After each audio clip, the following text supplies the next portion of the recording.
Hey, Staffing Monthly, welcome to this technology issue in July of 2022. And for today's session, I actually wanted to bring you a unique piece of technology that is often overlooked when you're thinking about the tech stack as it relates to staffing, but it's actually something that is incredibly valuable and it can increase your candidate flow without breaking the bank. And in order to talk about what this technology is and how it works, I've invited one of my friends of the industry, someone that I incredibly respect for his ability to break down complex concepts, but also deliver amazing results. It's actually Matt Lozar, who is the Director of Recruitment Marketing for Haley Marketing. And he brings a wealth of knowledge to what we're going to talk about today, which is programmatic job ad management. It's a mouthful. You're going to hear us call it that. You're also going to hear us call it PJAM. But just know we're talking about really a technology that optimizes some of your recruitment. And it's also blended with some human elements that Haley provides to optimize it. So incredibly excited to invite Matt Lozar here today. Matt, thank you for being part of our tech issue in Staffing Monthly, and welcome to the show. Thanks, Dan. Appreciate that awesome intro. That's really exciting to hear, and I'm glad to talk about this tech that I think staffing companies can benefit from and get a lot of great ROI. I agree, man. And before we jump into that, why don't you just really quickly tell the audience, like, what is your role as it relates to staffing? How do you engage with the staffing industry in your daily? Sure. Director of Recruitment Marketing at Haley Marketing. We've been in the industry for 25 plus years. I've been at Haley Marketing over 7 years. In this role as Director of Recruitment Marketing for a few years. And we define recruitment marketing as 4 pillars. It's career sites, it's job advertising, it's social recruiting, and it's employer branding, because it takes a lot to get the right candidate, regardless of the market. Right now it's pretty tough. It's always tough, but all 4 of those pillars work together. And, we've really focused on job advertising, the programmatic software side the last 3-4 years. And it's a great piece of technology that's gone from, e-commerce, the traditional advertising world, and is now shifted over to recruitment and job advertising, and can really make a nice impact. And I like the way you've talked about, Dan, is that hidden piece of technology behind the scenes. Absolutely. And you're spot on with that. And I always look at programmatic as sitting really top of funnel. And when you look at any major company out there, they invest an insane amount of money to get eyeballs on them, because that's the start of the entire journey. And recruitment is just marketing. It's just identifying an audience, delivering a message to that audience in a way that's going to have that audience take the desired action, right? And that's how I see Haley fitting into it. But the point I want to make as we get into this is that when people think about tech stack, you think about ATSs and mass SMSs, and you think about maybe some AI automation for workflows within your daily. They don't really think about stuff that sits outside that can actually drive candidates to you. Most of the tech stack is focused on optimizing what you have. And that's why I wanted to highlight, programmatic today. So let's just start off at the beginning. What is programmatic job ad management? It's a scary word to start. That's for sure. And let's take a step back and just think about programmatic, because it's not just job advertising and recruitment based. You look at the definition, I don't have it memorized, but it's, using computer program software to get better results. The way you can think about it is think about online billboards. Think about the advertisements you see. More than likely, it's changed recently, but relate to interest you have, whether it's geography, whether it's, an interest. For me, I see golf clubs a lot. When we were looking for vacations, I saw a lot of vacation rental houses, because you visit some websites, it's collecting data, right? That's changed a little bit, different conversation for a different day, but you want to see advertisements that are relevant to you. So now that's coming over to staffing and recruiting, programmatic job advertising. How can we make sure the right job ads are going to the right person? How can we use a programmatic software solution to maximize all of that and to make sure it's working well? So it can be a little, there's 2 different ways it works well for the industry. And I think that programmatic job advertising, at the end of the day, you want to get the right ads to the right people at the right time, and you want to optimize and manage your budget correctly, because that's a big challenge too. That's a second layer of this that can be difficult because the skill set there isn't always in a recruiter seat. It's tough for staffing agencies to find that person. So any new piece of software requires skill set. And that's where, first understanding programmatic job advertising helps, but then understanding how the heck do I run this thing, takes it to another level. So that's a good, overview. And I'm glad that you started with programmatic and you broke it down, like how people see ads, and I always find it interesting that anywhere that you browse, eventually those ads are going to follow you around the internet. And sometimes it's amazing. Like if you just put something in a cart on some website, you'll eventually get, and if you don't buy, you just place it in the cart, you'll start to see those ads and you'll start to get emails and you'll get offers. And it sort of is like nudging you to take that action. And that's programmatic marketing in a sense. And to be able to apply that to, job ads is pretty huge. So there's two things in there. There's sort of the how does it work, which I want to get into in a second. And then there's the financial piece of it that I want to talk about secondarily, because those are two big things. And you hit it on the head, is most recruiters don't think about dollars and cents when they're placing their ads. That's a managerial tool. So why don't we just break down, how does programmatic work from, pretend I'm a recruiter and I'm sitting in a desk and I'm trying to get candidates for a job. Like, how does programmatic work for me to get my job out there? I think there's two ways. There's one, you can use a programmatic job board. And this is the analogy I like. A programmatic job board it's like a mutual fund. You can go out there and you can purchase 50, 100 job boards at once, but you really only need to purchase one thing. Like when you buy a mutual fund, you're only making one transaction, but it's composed of a lot of different elements for risk factors, excuse me. If you're buying from a job board, Indeed, ZipRecruiter, et cetera, you're buying a stock. Could be good, could be bad. It can go up and down, a little more volatile. So that's the first step. You could say, okay, I want to go to a job board that's programmatic and reach out and get a lot of better results. That can work for some industries in staffing, cannot work for some industries in staffing. The second part that I think works for just about every single staffing agency is using programmatic software. And that's where you use a piece of software really to maximize that spend. And it's more than likely on Indeed and ZipRecruiter, because let's face it, Indeed's number one, ZipRecruiter's number two. And people want to change from that, probably just like they wanted to change from Monster and Career Builder years ago. But if it's working, you want to maximize that. And you want to use software to make sure you don't have wasted spend.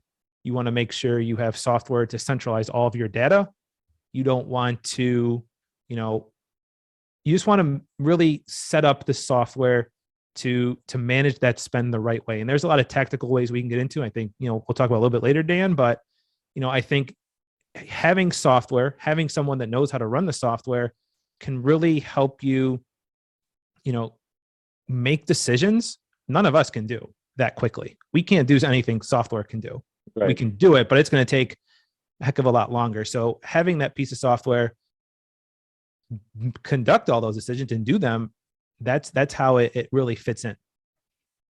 So that's interesting. So it's kind of like, so one of the pieces of advice I give to staffing professionals when they're recruiting, when they're trying to entice a candidate to use an agency versus not, is to say, hey, if you register with an agency, you're going to get access to a lot of different jobs, not just one job. So when you apply with us and you register with us and you're in our database, we can kind of shop you around to a lot of different employers that some you might not even have access to. So it's kind of like that. You're basically just putting your job in one place, and then this software is smart enough to know where to distribute it based on the current trends and deliverables or results of the litany of job boards that are out there. Is that? Yeah, Dan. If you're using a programmatic job board, yes, like it's going to say the registered nurse job in Seattle needs to go to a different job board than the accountant job in Chicago. Two different candidates, two different industries, two different geographies. Some of them would be the same, but it's a little different. That's, the programmatic job board, Appcast, Accelerate, Recruitix Reach, PandoLogic. Those are the players in the industry that can really help you increase the distribution of your jobs through one relationship without needing 100 relationships or 1,000 relationships, which would be impossible. So that makes sense. So let's go a little bit further down the process piece of it. So how does a recruiter or recruitment agency get their job into that type of software?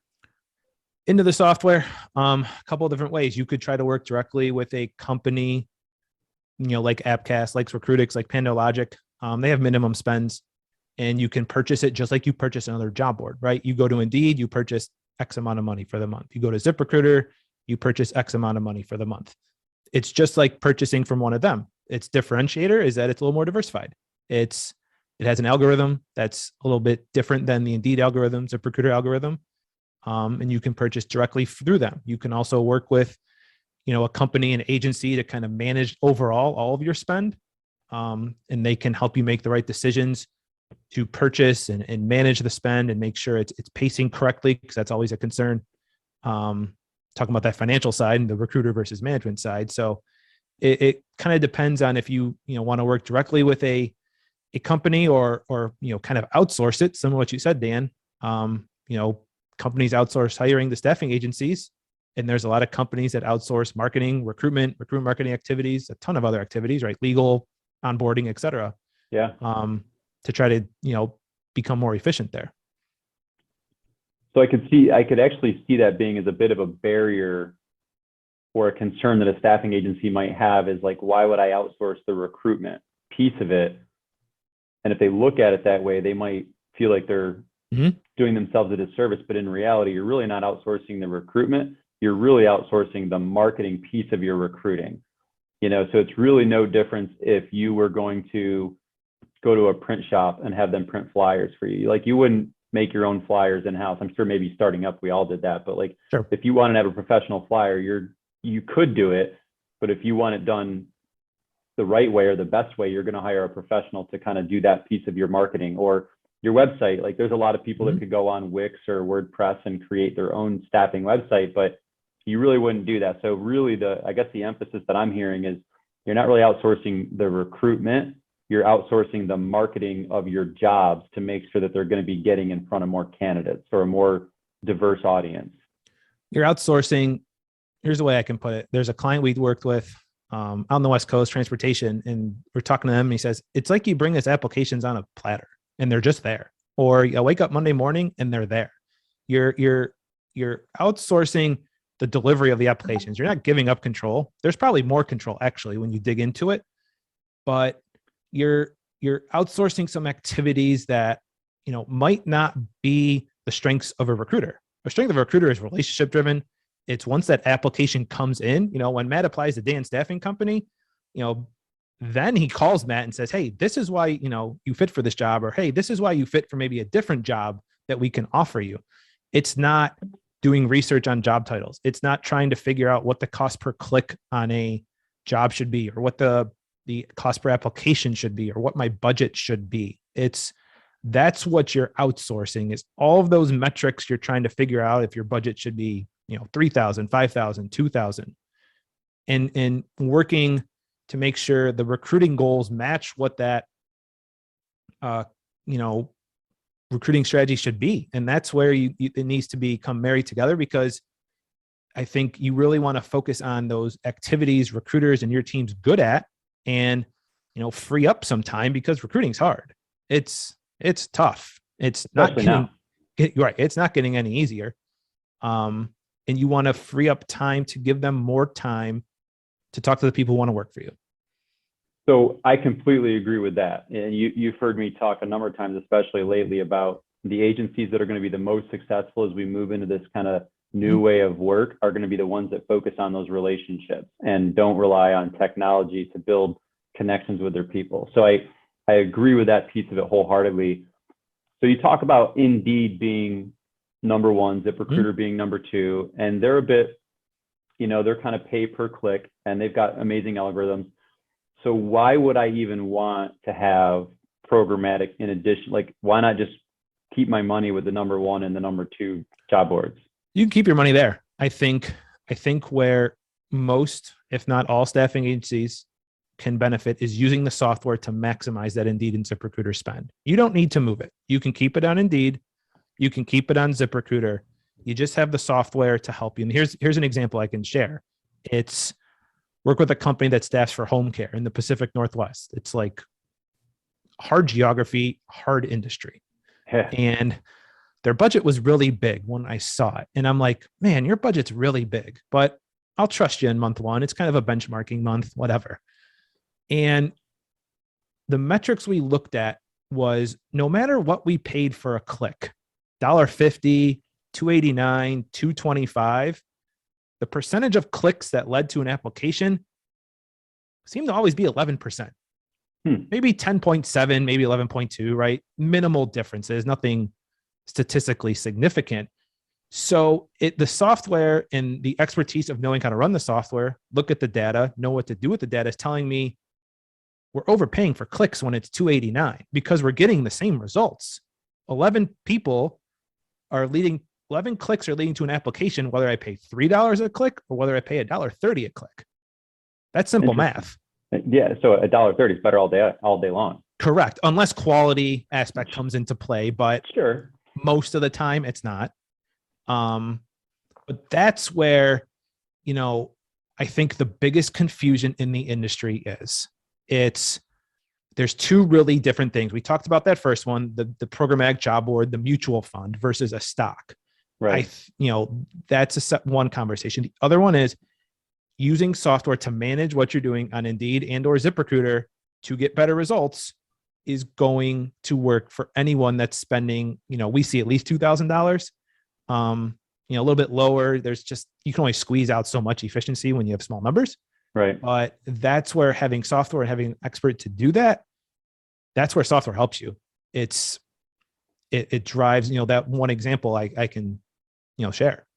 So that makes a ton of sense to me. And it goes and we'll dig a little deeper into the money side here is, so you have ahead, so you can keep your money with Indeed. It's like, so you can actually use this to optimize what you're already doing on Indeed. Correct.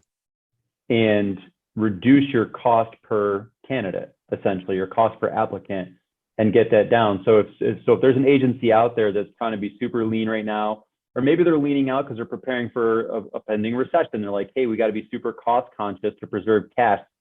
So they could be looking at like, we need as many applicants as possible, but we need to do it as efficiently as possible.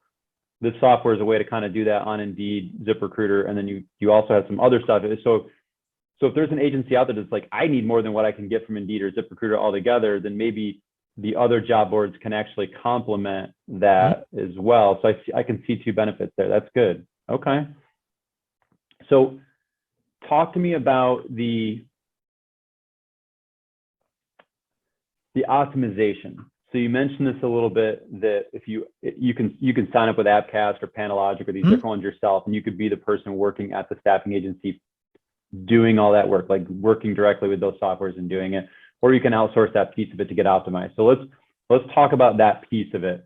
If you outsource it and you let somebody else manage the programmatic distribution of it, what does that outsource manager do to optimize your spend? Like, how did you get that spend down from $3 to $1.30? Like, what do you physically, like, how does that work? Sure. I think there's a couple ways to look at it. There's the bigger picture. Okay. You want a partner. You want someone that wants to drive the recruiting goals and understand it, because it's scary to outsource that.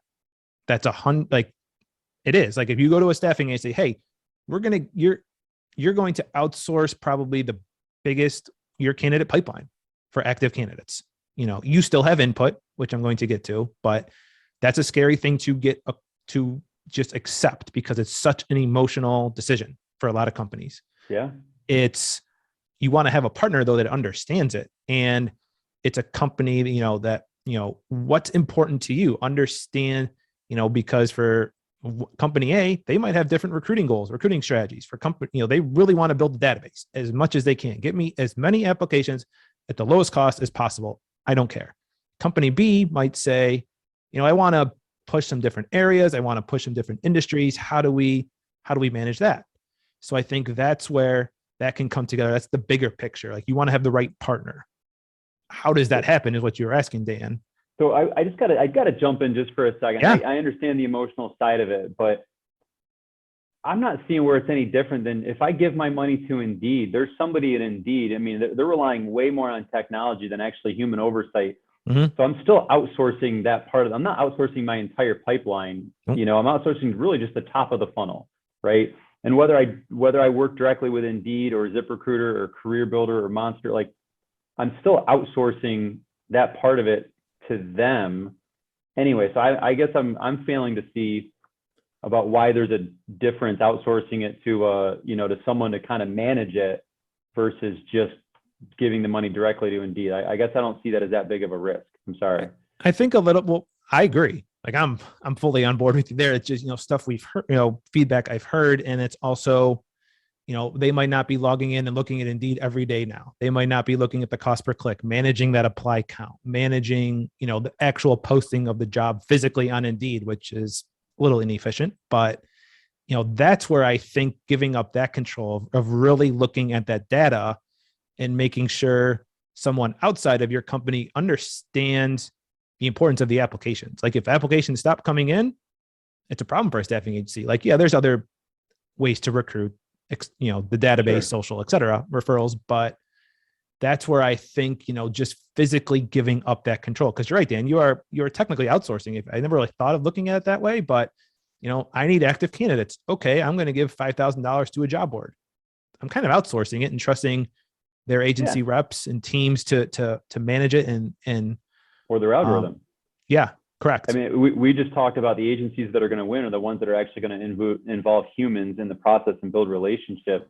Yep. And if we just outsource it directly to Indeed, I'm not bashing it. Like Indeed is great, but like if you just do that, you're outsourcing it to a partner that's really emphasizing technology over human oversight. And when I think about this, if you try to control that internally, if you want to have your cake and eat it too, meaning you want to get the benefits of programmatic, but you want to control it internally, you're going to be asking the person that posts the jobs to do it, right? Which is a recruiter or a sourcer in most agencies. So how many recruiters or source? I know I'm getting way off topic here, but I'm trying to wrap my head around this. How many recruiters or sourcers are really good at the technical side, kind of leveraging softwares and analyzing analytics and optimizing stuff? Like, is that, from my experience, I don't see that as a common skill set. Do you see it differently based on who you work with?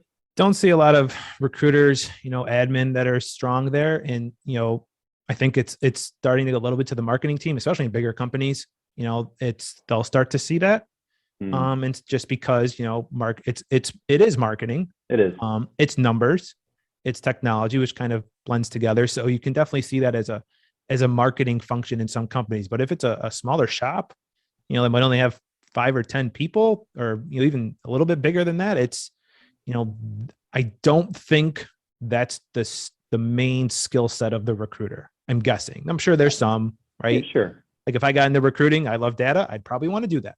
But most of them are getting into recruit, people, business relationships, put people to work. So that's where that skill set can be tough. And I think, just resistance to change too is something that can be, an obstacle. Sure. True. And last thing I'll say on it before I want to get you back on the train that you were going is like, how many recruiters also are looking for one more thing to manage too, right? I mean, I guess you'd have to think about that. But anyway, so you were getting back to the question that I asked about, like, how does it actually work? Like, how is it done? So let's go back over there. Yeah, let's walk through how the jobs get there. So they're on your ATS, they go to your website, your career portal, and then they go into the software. And that's where, I'll get into a little bit, but that's where everything gets applied, rules, strategies, tactics, et cetera. Then it gets shot out to the job boards like they normally would, and candidates would apply as they do now. If it's, usually Indeed, quick apply, ZipRecruiter, quick apply, goes to the recruiter email, could go into your ATS, whatever your normal workflow is. So all that happens is in between the jobs going from your career site to the job boards, there's a piece of software in the middle that does its magic, basically, or someone's programmed to do its magic. It's not a plug and play. You gotta teach software what to do. Sure. It's only as smart as it can. So that's how logistics and operations get, because that's a common question. Like, oh, how's this going to change? What's going on with my office?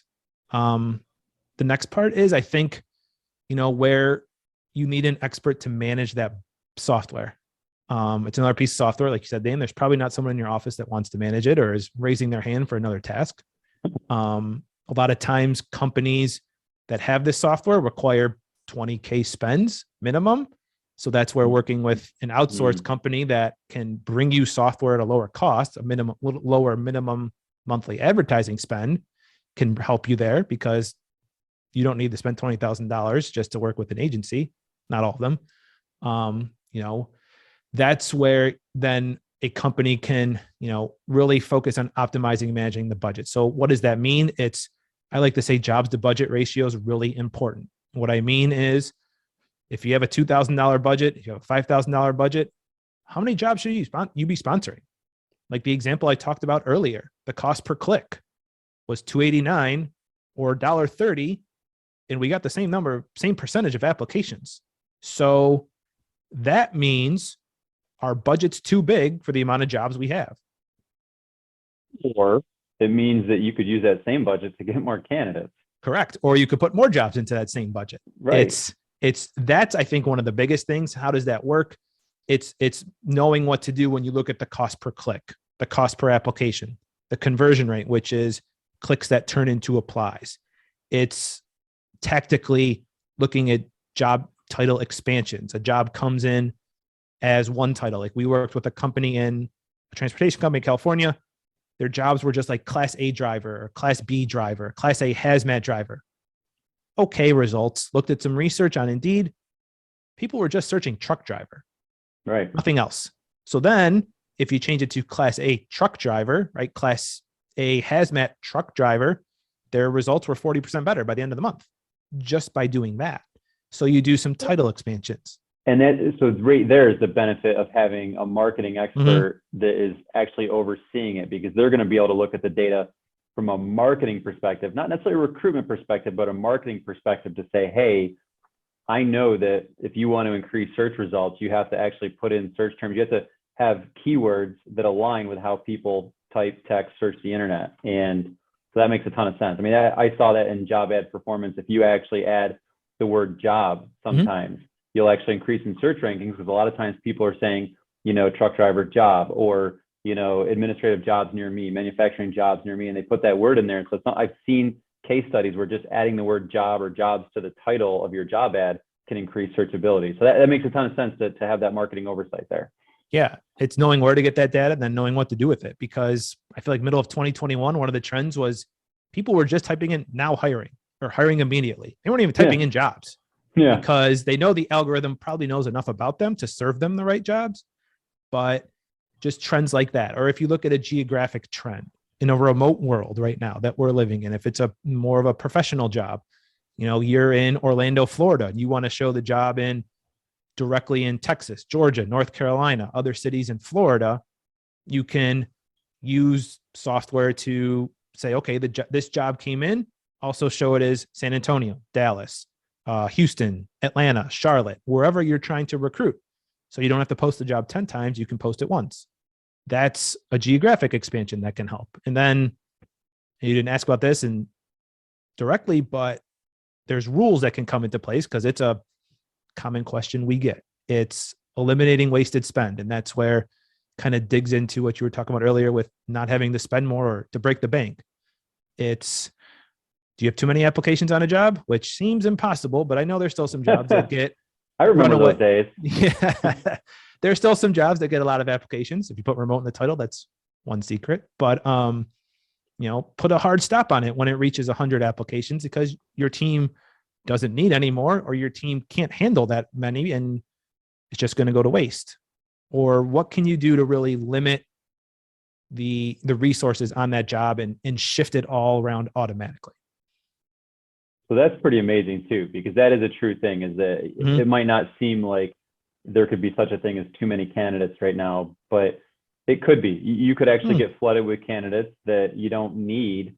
And if you paid money for those candidates that you don't need because the job was filled, or because you just don't have the bandwidth to actually get through all the applications and positively connect with those, applicants, like it's doing you a disservice, and you're wasting money that could otherwise be spent on other jobs, because it's increasingly hard to find candidates for all the positions. So optimizing, like using that what would be wasted spend, and putting it, maybe even increasing the spend just to get more candidates for a really tough job, I guess spreading it around like that, does make sense. there's so much you can do with wasted spend. It's, too many applies on a job. Do you want to limit the spend on a job? Are there too many clicks and not enough applies? Like I call a black hole job. If you have 200 clicks and one apply, just for a extreme example here, tell the software to turn it off. Something's wrong with the job. It's a bad title. It's a bad pay rate. It's a bad description. And you go back to the drawing board. And that's where software is going to do that 24/7. And you're not watching it all the time, because I know people are logging in on weekends or nights and monitoring jobs, and nobody wants to do that Friday at 7 p.m. or Saturday at 2 p.m. They want software to turn it on and off and do all that work, so they can focus on other things and also have a personal life. So based on my beliefs about how we should leverage software to optimize the recruiter's job and give the recruiters the time they need to be masters of their craft, it does seem like outsourcing that piece of it makes a ton of sense, because recruiters, if they have to spend their time, posting jobs, taking them down, managing spend, that's time that they're not actually recruiting, and they're not doing the quality checks to vet candidates to place the highest quality people at the client, which is really the value that we provide to the clients. So I think it's a reasonable thing to outsource it. And just to sort of, there's a couple last questions I have, so I want to start to land this plane, but just to tie this all together, this all started from sort of a hidden piece of technology that is not often associated with the tech stack. It's a bit obscured, that you can actually bolt in or include with your tech stack that's going to optimize the number of candidates that are coming in, so you can actually better use your spend to have a healthier database to deploy to your clients, and also saving your recruiters time, or actually giving your recruiters capacity again to actually process more candidates. And that all stemmed from, leveraging a piece of technology that is often overlooked in a tech stack. Yeah, what you talked about, Dan, those tasks that recruiter, if they're posting jobs, taking them down, evaluating titles, that's not even talking about what they need to do to get somebody into a job. They're just trying to get a name and email and phone number to contact, and then they have to do it. Like, it's a lot of work that can take to get those applications in, especially, now with low unemployment and 4 million extra jobs. So yeah, no, it makes a ton of sense there. So it seems incredibly complicated, honestly, when we talk about it from a technical sense. I can visualize it, but just pretend with me for a second that, I'm a manager of a staffing agency that's rolling out programmatic, and I have to break the news to a recruiter that we're doing something differently, when they just don't want one more thing to do, and they don't want to change, and they're beat up by the tight labor market right now. Like, what are they really going to change in their process? It seemed minute, but like, what does their process really change? It doesn't seem as complicated as the title might make it seem. No, that's a really good way to look at it. What's going to change? What could change? Everybody's a little different. They might not be physically posting jobs to Indeed or ZipRecruiter anymore. They're going to automatically flow through from your ATS. You're not going to have to go through and manage that budget and watch that budget, or try to understand if the cost per click of 67 cents or $1.27 is good or bad, if they're even doing that now. They're not going to have to try to figure out what the budget should be or what the job title should be. I think what's going to change is you post a job in your ATS. You make sure the right indicators there to tell the software if it should be what it should do. And then once that job's in your ATS, it flows out to the job boards, then applications come in. So you don't have to worry about posting the job on the job boards. You don't have to worry about managing all of those aspects of it. It's in your ATS, and then applications are going to come in. All those activities you were doing before to manage those job boards, that's what's going to change. So really, there's only two things that change, just to kind of simplify it for my own mindset. They're going to post a job in the ATS anyway, and they're going to be doing that anyway. So really, the thing that they need to think about that changes there is they just need to make sure that the right status on the job, whether it's a high priority, meaning to shift more programmatic dollars to this job, or if it's a low priority, to shift fewer or none, to shift no extra money to this job. They just need to make sure that they're doing that one little thing, and then from there, it's going to go out, and then the candidates are going to come in, and the other thing that changes is they're going to have a little bit more time in their day to focus on the recruiting job. Okay. So I I got two last questions for you. One is, how does the agency know that it's working? Like, I know that if I want to know if Indeed is working, I can go in and look at all their dashboard and see all the numbers and stuff, and I can see my cost per, like I can see all that data. But if I outsource it to somebody, like, how do I know that the money I'm spending to do this, programmatically with an outsourced person, like, how do I actually know, or how do you make sure that the agency is actually getting value out of it and they're benefiting from reducing wasted spend? Like, how do you actually verify it? Right? Trust but verify. Sounds good. Prove it to me that it works. How's that work? I think you answer a question with a question in the beginning. What's success going to be for you? Is it maximizing the amount of applies? So then the answer to your question is lower my cost per application. Like, I have $5,000 a month, Matt. I want to get as many applications as I can. It's not going to go down to 2 cents an application. There's a floor, but I want to maximize that. I think that's where it comes into play. And, you probably have to trust the company you're working with in those metrics and saying, okay, my conversion rate or my cost per application is X. Is that good or bad? That can line up with what you're doing now. The trust but verify, is it the same? Is it higher? Is it lower? We've seen 17% lower cost per click in the first 3 months and 33% in the first 6 months. So it's reducing the cost per click. And I think it also, having that relationship and someone that's working with this, it's important, because I'm coming back to that home care example a little bit, but like the budget came in and I was like, man, that seems high. Or the other day we had a new client where they're, a smaller budgets, like $2,000, and half was going to healthcare. And they're like, Indeed told us we could only sponsor like 2 jobs. And I'm like, $500 a job. And I know nursing's hard to get applicants, but that just doesn't seem right. So I think it's looking at the data, maybe even beforehand with a company, to have them evaluate. Like, we do that all the time. Like, Kathy on my sales team will send over their data and be like, hey, Matt, take a look at this. Like, good, bad, indifferent, like, what can happen? And sometimes I say, man, they're crushing it. There's not much more you can do. Like, I know quality might be a problem, but you're not going to get a lower cost, or their costs are high, or here's 2 or 3 things I see that would instantly be improved. So that's interesting. So you'll have that sort of called a consult, if you will, on the front end. You can say, hey, you're not saying, here, go sign up here and then we'll talk. You're saying, let's have a conversation and let's analyze what's going on and see if I can even do anything for you or not. And if you think they've got it going on already, like, you're just going to let them know that, and sales meeting over.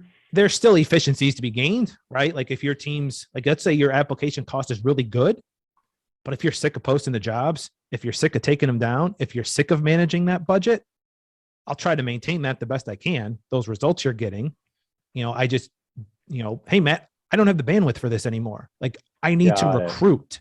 That's the other aspect that can help.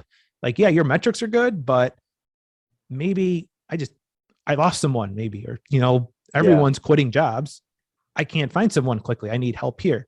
So that's where their metrics could be good, but you need some more help on that, literally the outsourcing side of doing something. And then, there's the other side of, they have 50 jobs and 4 of them are getting all the applies and 36 of them are getting no applies. Software can help. Or you see job titles or just bad metrics. That's where expertise plus software can help. Got it.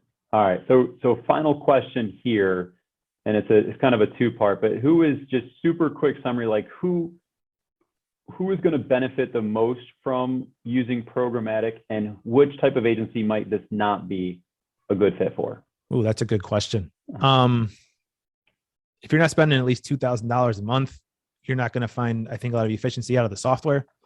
I think that's one way to look at it. I think the other way to answer your question, Dan, is more about that programmatic job board we talked about earlier. We see really, really good results with a programmatic job board at a mid to higher level job, a knowledge worker job, maybe skills trade in the industrial side. Because in staffing and recruiting, hyper focused on maximum applications at the lowest cost. Nothing's going to be Indeed quick apply and Zip quick apply. Nothing will. it's a little bit of an apples to oranges comparison. Okay. But I think, if you have that minimum spend, as long as, you're on the correct job boards, you're going to find some results. You want to make sure you're on the right job boards. That's where, the programmatic job boards might just bring a higher cost per application than an Indeed quick apply. And that's where your staffing agency needs to track the quality. Because as you know, Dan, like if I give you an application at $10, an application at $2, 5X difference there. Yeah. Is the quality made up for in that 5X difference? That's really going down funnel. Yeah. And that's I don't want to oversimplify it, but that's a simple review or calculation you can do. You can just look at how many placements, you can just look at those applicants that came in off of a downloaded list and how many of these did I place or not, and pull margin reports to see what your ROI is. I mean, that's not super complicated to figure out, but okay, that makes sense. That makes sense. Let's do this. If there's an agency out there and they're like, hey, I at least want to have a conversation. Like, I think this might be for me. I'm a little skeptical, a little reluctant. I don't know quite how it works. What is the best place for them to either find out more information about this? I guess let's just say that. What's the best place for them to go to find out more information about programmatic and if it's right for them? There's a lot of resources out there. I'd started a couple of our websites. Recruitmentmarketers.com is great. HaleyMarketing.com is great. Do some research on the big players in the industry. Appcast, APPCAST, PandoLogic, Recruitix, RECRUTICS. I hope I did that right. Tough to spell when I'm not writing it down, but do some research on their websites and just understand and learn about it a little bit more. What you'll see on those websites is probably a lot about programmatic job boards. I think what you really want to try to find out is, programmatic job spend management or job advertising management, PJAM, as Dan coined it for me a year and a half, 2 years ago. That's what I think agencies can really benefit from. It's the management of that recruitment budget, to spend smarter, not just spend more. You don't just want to say, hey, spend $2,000 more because a job board told me to, or we're struggling, or the recruiters are banging down your door saying, I don't have the right applications, because they're probably getting applications. Right. They're not getting the right ones. So that's where, I do some research, some of the top software companies in the industry. And also, we have a lot of great resources. HaleyMarketing.com, recruitmentmarketers.com, Rally Recruitment Marketing is a great resource as well. That's not in staffing, but it's really good recruitment marketing content. Yeah. No, that's great. And I'll make sure that we get some of those links here for our, viewers to get to if they want to start that journey and learn more about it. I know that I'm hearing more about this. If you want to set yourself apart and you want to optimize the top of the candidate funnel and drive more people to it, you have to get creative. You can't rely on the way things were used to be done. And if you just look at how marketing is changing the world overall and how human behavior is either, I don't know if human behavior is adapting to marketing or if marketing is shifting human behavior or vice versa, but you can see them both walking in lockstep. It's a no-brainer that you need to apply some of those concepts to optimize the top of your recruitment funnel to drive more candidates. That's where this industry is going. And the people that I think get on that train earlier are going to have amazing success in the next 12 to 18 months in this tight candidate market. So, Matt, man, I'm grateful for you. I hope this was fun for you. It was for me. I love kind of digging into the technical stuff. Hopefully you viewers out there, Staffing Monthly, got a lot of value out of this, and you can better understand what programmatic job ad management is and how it might benefit your company. I will say that if you want more information about programmatic, definitely reach out to Matt at Haley. Go look at the websites that he recommended learning more about it and do your research. And then if you feel like it's worth having that next step, I would recommend Haley as a good place to have that consult, just to have them tell you a little bit more about how you're currently performing and maybe give you some guidance or advice on, recommendations that they might have to optimize what you're currently doing, and maybe even give you a glimpse of what programmatic might do for you. So with that, Matt, thanks for being here, and I hope you have an amazing rest of your day.